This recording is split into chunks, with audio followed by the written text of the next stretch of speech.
this next exercise is called a Turkish get-up. It's the only one that we won't bother doing to a level of endurance or strength as such. It's not a case of can I do one. I reckon everyone can do one straight away. The technique's a little bit hard to get to grips with, but once you've got it, the idea is that you just keep adding weight. Okay, so it's a really good all-round exercise, full body, covers pretty much everything. It would be the one exercise I would probably recommend to anyone, whether they play sport, don't play sport, go to the gym, don't use the gym. It's just a fantastic exercise. Okay, so this is the one that we just throw away things like reps and sets and doing it fast or doing it slow. It's just control. Okay, so this is how it goes. You lie down. To begin with, I wouldn't use a weight just so you can get used to the movement, but it actually is easier with a small weight. You're just lying down, and I'm going to go up on my right side first. Okay, so I'm going to put my hand. Normally there's a weight in my hand, alright? So my hand's above me, and I just want to get this hand up to as high as I can get until it's over my head. Alright, so I start off, right leg up. Now I need to do a sit-up, right, or a crunch to get my head off the floor and I'm leaning onto this left side. Okay?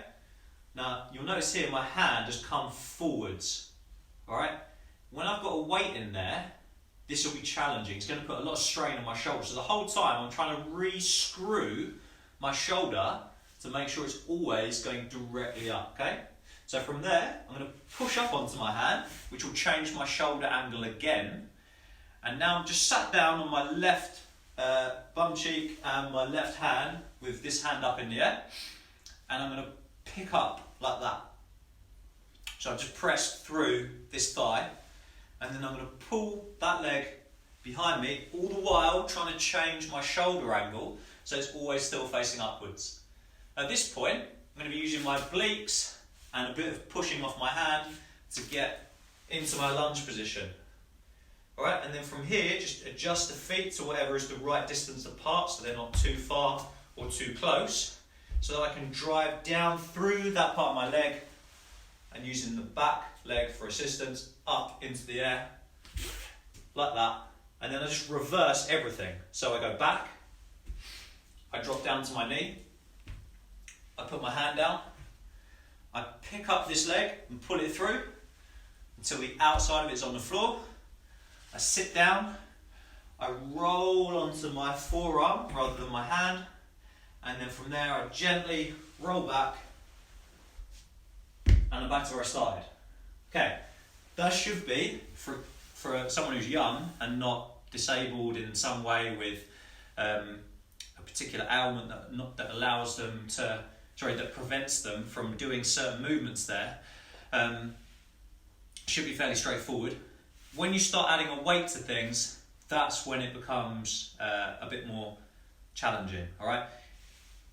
It's good to do it with a weight if you can. The reason being is that most of the time, this arm, the one that's above your head, is not really having to work until you add a weight. So you can get away with kind of average technique. If you do it with a weight, as soon as that arm goes forwards, it's going to want to just fall onto the floor. So you've really got to make sure it stays vertical. So I'll do a little demo with a weight. I do it this time with my left hand so that you can see from another perspective if I was obscuring the view on that last demo. Alright, so I start off, got that hand directly above me. This time it's left knee up, go onto this elbow and try and sit up. It's going to be harder with a weight there. And I'm having to screw my arm into a new direction, right? Forearm down, now I'm going to try and push up onto the hand and the right bum cheek, pick that leg up by driving through my left and pull it behind me until that knee is down and my legs are open. Sort my feet out and use my obliques to push up. Again, I've rotated in the shoulder capsule there. It's now directly above my head. And then try not to arch too much in this back. I'm going to try and use my split leg squat to stand up. And now I'm just going to reverse. Okay, so leg behind, make sure I'm stable before I lower down. Onto that knee, screwing that shoulder back the other way, hand down, leg through the gap, sit down onto my bum, forearm, gently back down, and that's 1 rep. Okay, up and down is 1 rep. Typically I do 3 to 5 on each side,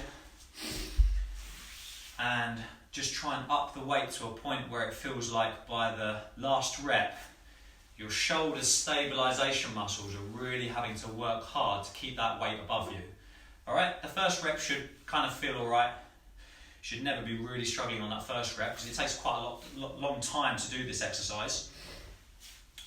So treat it more like a preventative, injury prevention, prehab, quite often call it a prehab kind of exercise that just covers all the bases, and you'll notice if you're lacking in a particular mobility in one area, say for instance at this point here,